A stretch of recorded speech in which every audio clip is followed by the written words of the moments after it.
जो अधिकार एका गरीब व्यक्तीपासून एका श्रीमंत व्यक्तीपर्यंत असतो, तो मताचा अधिकार पण चोरला जातोय. या मातृभूमीची आत्मा, या मातृभूमीची लोकशाही आहे. आणि जर तीच स्थिर नाही राहिली तर लोकशाही, तर मातृभूमी पण टिकणार नाही.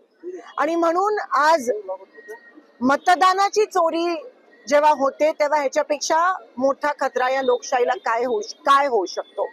आणि म्हणून त्या वोट चोरीच्या विरोधात आम्ही देशभरात मशाल रॅली काढतोय, सिग्नेचर कॅम्पेन काढतोय. परवा तुम्ही बघितलं, पार्लमेंटच्या बाहेर आम्ही रोज त्या ठिकाणी मोर्चा काढतोय. इंडिया अलायन्सच्या 300 खासदारांना त्या ठिकाणी अटक केली गेली. हा विषय फक्त पक्षाचा नाही आहे, हा विषय फक्त विरोधी पक्षाचा नाही, हा विषय सगळ्यांचा आहे.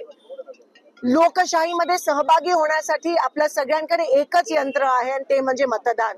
आणि तो पण हक्क, आणि ते पण चोरलं गेलं तर आपल्याकडे राहणार काय, या देशाकडे राहणार नाही. आणि म्हणून मी म्हणते, ही स्वातंत्र्याची दुसरी लढाई आपण लढतोय.